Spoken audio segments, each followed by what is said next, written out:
I've heard this statement from actors many times. I've tried doing whatever, and it doesn't seem to work. Or, whenever I try to do whatever it is, something goes wrong. Many times actors make mistake after mistake because of their limited perspective of the situation. After all, no one teaches this stuff in acting school. We'll look at the marketing myths and mistakes actors make and how to avoid them on this episode of Casting Actors Cast. This is Casting Actors Cast. Here's your host, Jeffrey Dreisbach. Well, hello and welcome to today's episode of Casting Actors Cast. I'm casting director Jeffrey Dreisbach with McCorkle Casting, the McCorkle Group in New York. I'm a partner at McCorkle Casting. So nice to have you here today. Say, listen, if you haven't checked out the website of the podcast, please do so. It's castingactorscast, all one word.com. There you're going to find all kinds of freebies if you fill out that form that says dive into the talent pool. That'll bring you to, it'll bring you to a free book on doing voiceover work called Conversation Pieces Out of the Studio, the voiceover workshop for professional actors. Additionally, it'll take you to a free video called Casting Secrets, What They Don't Tell You. Also on the website, you're going to find past episodes. You're also going to find Jeff's Jots, and those are corresponding show notes to each of the episodes. So if there's a particular episode that you like, that you think you could benefit even more from by having the information about the podcast, then by all means, check out Jeff's Jots. Finally, just a shout out to my friends who have sent in and put up reviews, especially on iTunes, of the podcast. I can't tell you how gratifying it is. Thousands and thousands of people are tuning into the podcast, and I couldn't be more delighted. So if you haven't done so already, won't you consider, please, leaving a like, a thumbs up, a review. Check me out on YouTube because I'm simulcasting each of these episodes as well. So that's all just available to you whenever you want it. And I am so excited that this podcast continues to grow the way it has been continuing to grow. For those of you that are watching me on YouTube, I'm wearing a different kind of outfit today. I just came from a casting session, and boy, are my arms tired. Sorry. I had to crack myself up. Obscure reference. Sorry about that. So listen, let's talk about marketing. Let's talk about mistakes that I've seen actors make when they start trying to market themselves, especially newcomers to the industry. Let's say you've just had a showcase, or maybe you've just completed your training and now you're looking at turning into a full-time professional. There are some marketing mistakes that I've seen, and a lot of this has to just simply do with psychology, just understanding what is most helpful versus what is not that helpful at all. And so when you put a marketing plan together as an actor, there are certain elements that are extremely helpful to you. And then, of course, there are some that just don't really butter the bread, if you know what I'm talking about. So here's a common mistake. I think number one common mistake is trying to be all things to all people. The truth is, you really can't aim your marketing plan to everyone. In other words, you're going to send out emails to every agent and every manager and every casting director in New York and Los Angeles and hope for the best.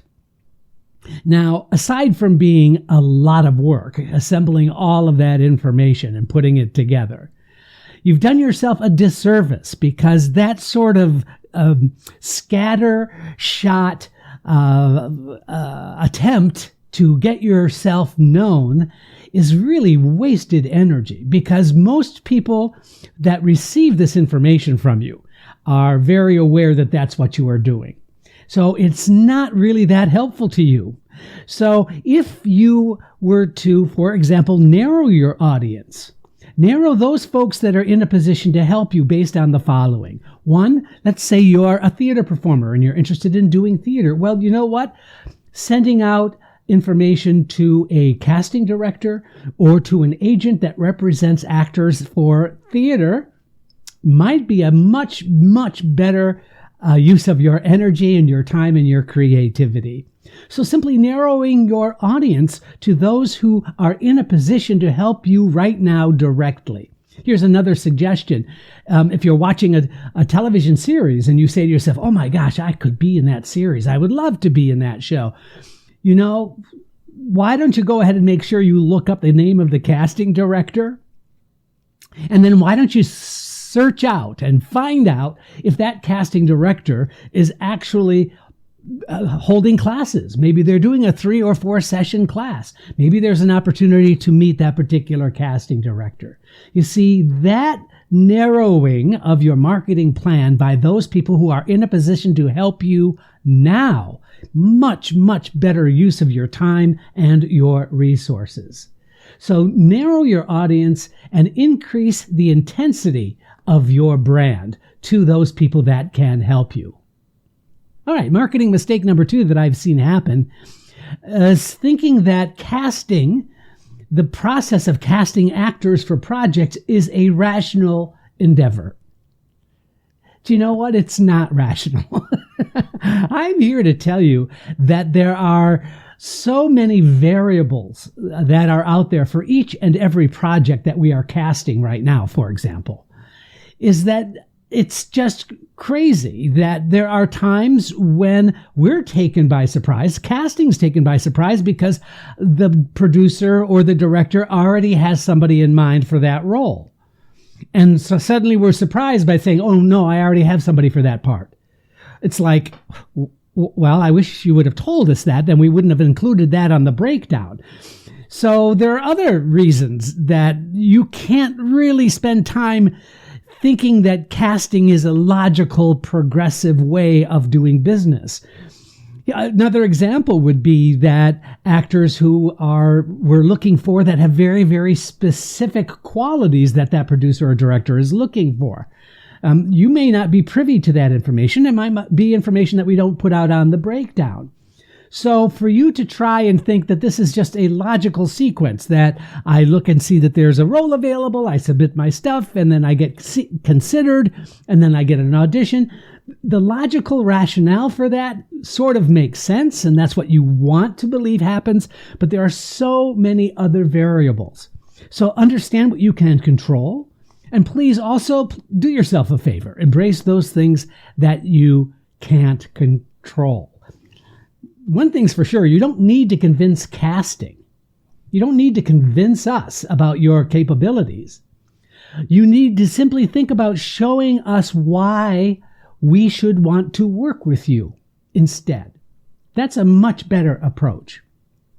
You see, we can't do our job without you, as I've said many times, and you can't do your job without us. So there's no convincing that you need to do with casting. What you need to do is think about showing them how you're going to play the part when an opportunity arises. But trying to be logical with the way casting works is just kind of a slippery slope, and I think a lot of wasted energy that casting is trying to figure out how it works. And there are as many different variables in the way that we cast as there are projects in front of us. Mistake number 3, telling everybody in the world your plan, your success model. In other words, you're saying, well, I'm looking to get a television series this year, and I want to get a feature film, and I want to, fill in the blank. Sometimes I think actors get excited about their positivity, about their participation in the business, and I think they sometimes get overexcited, and then they tell everybody what their plans are. Outside of your support system, honestly, no one really needs to hear your dream of winning an Oscar, a Tony, or an Emmy. Now, you can have the dream. There's certainly nothing wrong with wanting to win an Oscar. But no one necessarily needs to hear that from you. I think a much better choice is to keep that to yourself. Keep that as a private dream that you can hang on to and you can speculate with and enjoy, but trying to broadcast all of your strategy for being successful or being famous or being applauded for your work, I think Well, see, let me say it this way. Can I?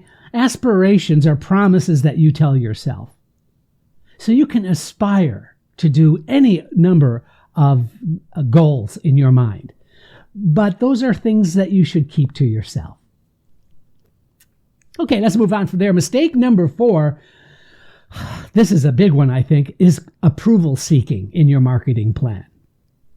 Meaning that you are trying to be right for everyone all the time, for every project that there is out there. And that's not logical. That doesn't make sense. And I can tell you from a personal standpoint that was a difficult issue for me.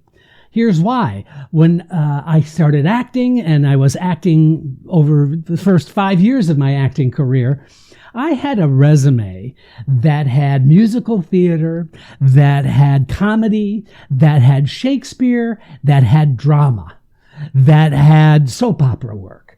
And it was like this amazing kind of variety of things. My thinking at that time was that, gosh, you know what? This makes me really versatile.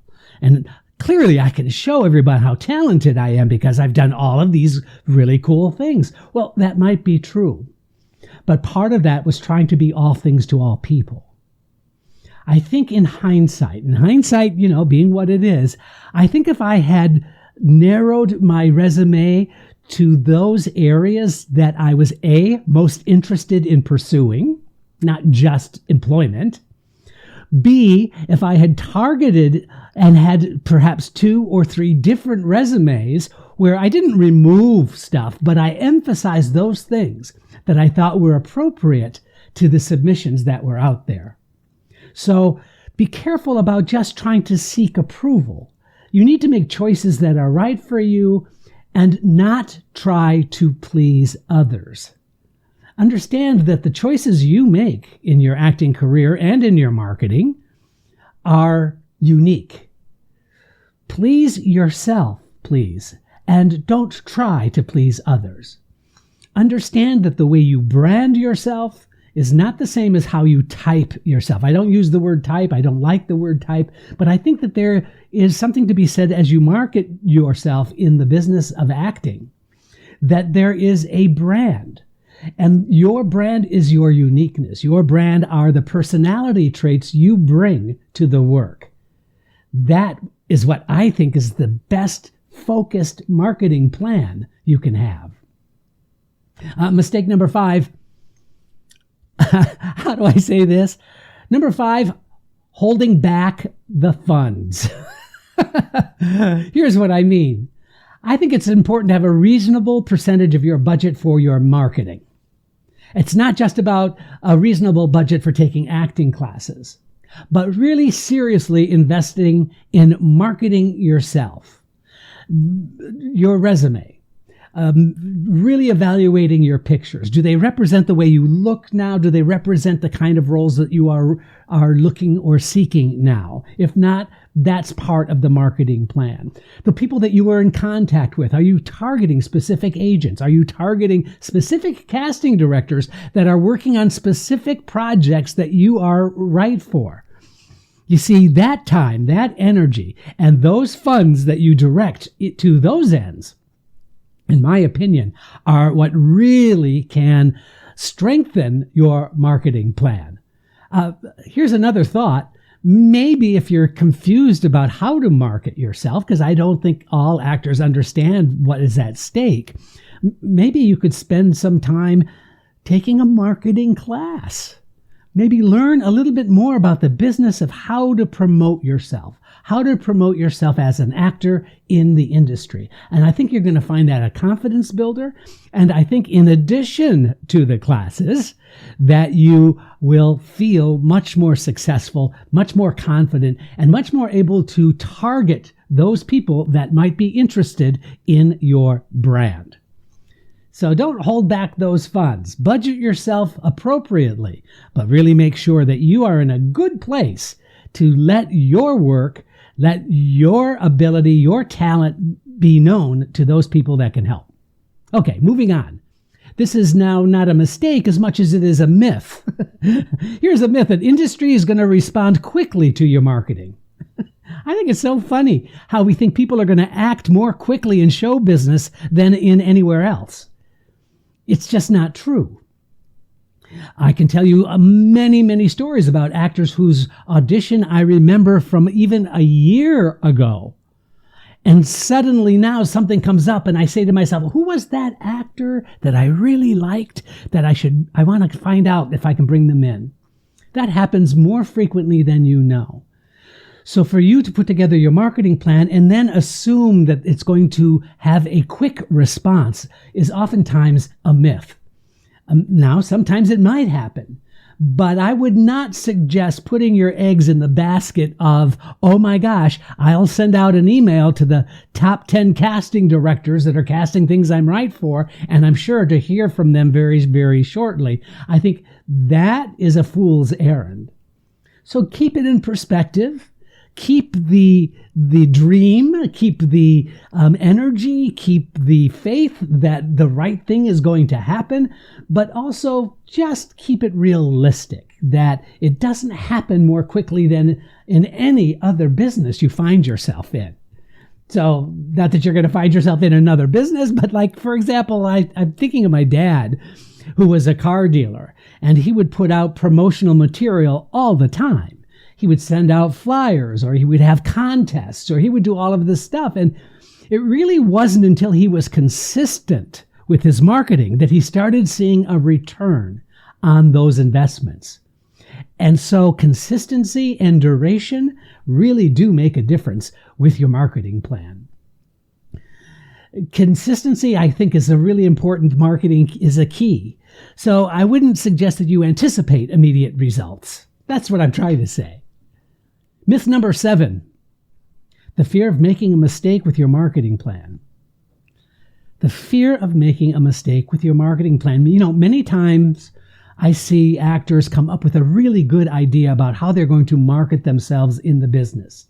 They are taking a new class, and so they want to do an email or a flyer saying, just started this new amazing class, or they booked something and they want to promote themselves. I'm going to be on Law and Order SVU on this date. Please look for me. Or just booked a feature film. So I think many times the plan of getting the word out to those people in the industry stays on the page. It never sees the light of day. And I can certainly relate to that. And here's my reasoning why.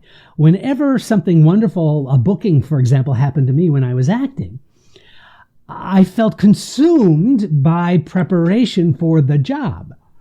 And it almost seemed like a lot of extra energy had to go into promoting that I felt like at that time I didn't have. And so that was a mistake on my part. It's when those positive things happen and you have an opportunity to promote those positive things that you should really summon up that extra energy and really get your word out to the best of your ability. But don't just make plans, put them on the page, get excited, and then what? Crickets. That's not helpful. That's not really doing you any favors. So the other thing I want to say about that is that anyone who believes or is afraid or concerned that their marketing is going to be perceived as obnoxious or pushy, almost usually they never are obnoxious or pushy. It's those people who don't question whether they're being obnoxious. I'll say that easily. Anyone who thinks they are being obnoxious usually never is being obnoxious or pushy. Wow, that was easy for me to say. So you see what I'm saying? Anyone who's aware that they might be pushing the envelope probably never is pushing the envelope. It's those people who don't ask that question that I get concerned with. And those are the emails I receive that I really don't respond well to be quite honest. Here's another myth. Never acting on your dreams. It's a myth because I believe the dreams are really important. Aspirationally, they are so useful. They strengthen your spirit. So I want you to dream big dreams. I want you to focus on one dream at a time. See ways to be motivated. Write your dreams down. You see, it's not about the myth of wishing for something and then being disappointed that it doesn't come true. The energy in formulating that dream, the energy in creating a world in which that dream can make sense to you is just a great place to be. So if you write those dreams down, and you'll find ways to stay motivated. If you keep that in your consciousness, you're going to find that there's some value in that exercise, that you're not just spinning wheels. You're not just frivolously hoping to dream that something great is going to happen. Be very specific. Be very aware of where you are in the industry and where you would end up in the industry. I've often said this, but I'd love for you to behave like you will be in 3 years. So think about where you're going to be or where your career is at in 3 years, and guess what? Act like that now. That's what I'm talking about, ways to stay motivated. See, when there is a clean, purposeful strategy to your marketing and marketing yourself as an actor, what happens is you then implement the plan. You are well on your way to being the CEO of your own company. You see, keeping the emotional context of your talent separate from your business head will help you focus on one goal at a time and help you stay on track. I hope this has been helpful for you today. Thank you so much for joining us. I'm casting director Jeffrey Dreisbach. We'll see you next time on Casting Actors Cast. Thank you for joining Casting Actors Cast. Please don't forget to review, like, and share Casting Actors Cast wherever you get your podcast videos. Thanks. I'm Megan Grace Martinez.